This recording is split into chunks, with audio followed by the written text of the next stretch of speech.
Deyir ki 3 yaşından uşağım xəstədir və 2 ildən bir komissiyadan keçirik. Ümumiyyətlə nə vaxtdan ömürlük uşağa 50 ala bilərik? Bu nə qədər müddətdən sonra olur? Neçənci qrup əlildir? Bax onu yazmayıb, onu qeyd eləməyib. Burada təbii ki əlilliyin yəqin ki qrupunun önəmi var, düzdürmü? Əlbəttə ki var. Birinci qrup əlillik üçün tələb olunur ki 4 il deməli əlillik pensiyası alırsa o ömürlüyə çevrilir.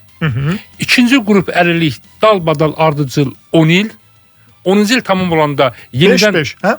2 dəfə. Yox, elə xəstəliklər var ki, o xəstəlik 1 il verilir, 1 il. Bəli. Elə xəstəliklər var 5 il verilir. Aha. Yəni 10 il ardıcıl əlilliyə görə pensiya alıbsa, 10 il tamam olandan sonra 10-cu il üçün yenidən bir pensiya təyin olunanda, əlillik müəyyən ediləndən sonra onun ömrü təyin olunur. Üçüncü qrup əlillik, yəni artıq qruplar çıxıbdır. Burada artıq dərəcə ilə müəyyən. 35 əmək fəaliyyətini 35-60 dərəcə itirmiş şəxslərsə 15 il ardıcıl olaraq, 15 ardıcıl olaraq deməli əlillik pensiyası alırsa, əlil olubsa, onlara ömürlük təyin olunur.